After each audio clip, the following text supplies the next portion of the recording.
वैसे तो इस चुनाव में कई ऐसे दिग्गज हारे जिनकी चर्चा आम है, लेकिन एक नाम जो इन नामों में बेहद खास है और वो नाम है इम्तियाज जलील।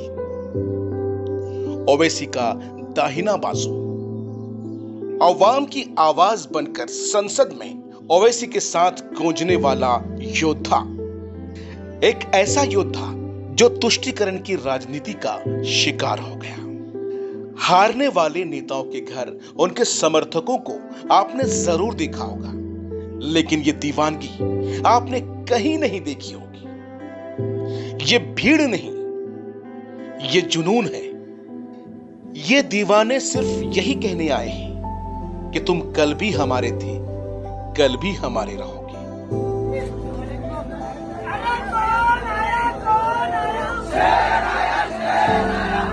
महाराष्ट्र के औरंगाबाद लोकसभा क्षेत्र के ऑल इंडिया मजलिस इत्तेहादुल मुस्लिमीन के सांसद इम्तियाज जलील इस बार चुनाव हार गए।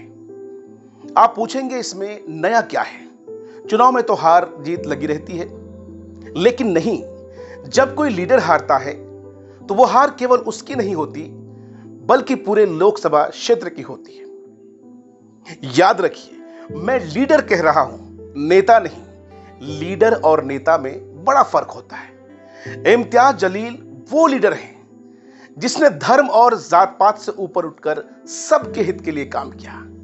यही वजह थी कि मुसलमान होने के बावजूद औरंगाबाद के हिंदुओं ने उन्हें अपने दिल में बिठाया, दिल में बसाया, अपनी औलाद की तरह समझा और खूब प्यार दिया।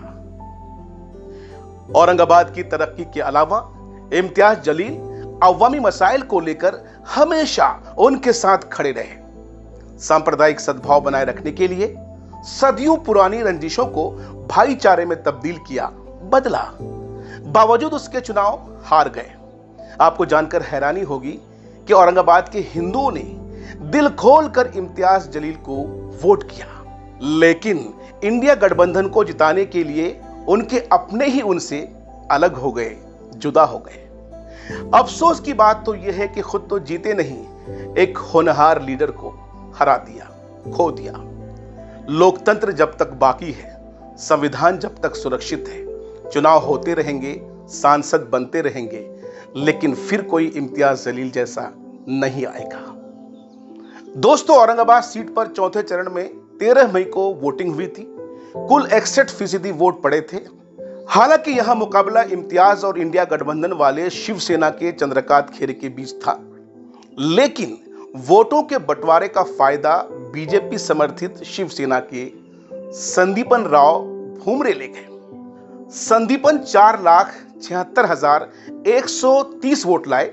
इम्तियाज जलील को मिले 3,41,480 वोट। वहीं गठबंधन वाले चंद्रकांत खेरे को मिले 2,93,000 मात्र 450 वोट। दोस्तों, मुकाबला त्रिकोणीय होने की वजह से मजलिस इत्तेहादुल मुस्लिमीन के इम्तियाज जलील को यहां हार का सामना करना पड़ा। साल 2019 में इस लोकसभा सीट पर 64% वोटिंग हुई थी। उस समय मुकाबला मजलिस के इम्तियाज और शिवसेना के चंद्रकांत खेरे के बीच था। इस चुनाव में इम्तियाज 3,89,000 वोट पाकर कड़े मुकाबले में 4,492 वोटों से जीत पाए थे। उन्हें चंद्रकांत खेरे ने कड़ी टक्कर तो दी थी, लेकिन 3,84,550 वोट पाकर वो हार गए थे। कहा जाता है कि मुगल सम्राट औरंगजेब ने अपने जीवन का, अपनी जिंदगी का जो आखिरी लम्हा है, आखिरी हिस्सा है, यहीं पर गुजारा था। उनकी मौत भी यहीं हुई थी। औरंगजेब की बेटी राबिया दुर्रानी का मकबरा भी यहीं पर है। इस लोकसभा सीट पर पहला चुनाव 1952 में हुआ था। उस समय कांग्रेस पार्टी के सुरेश चंद यहां के सांसद हुआ करते थे।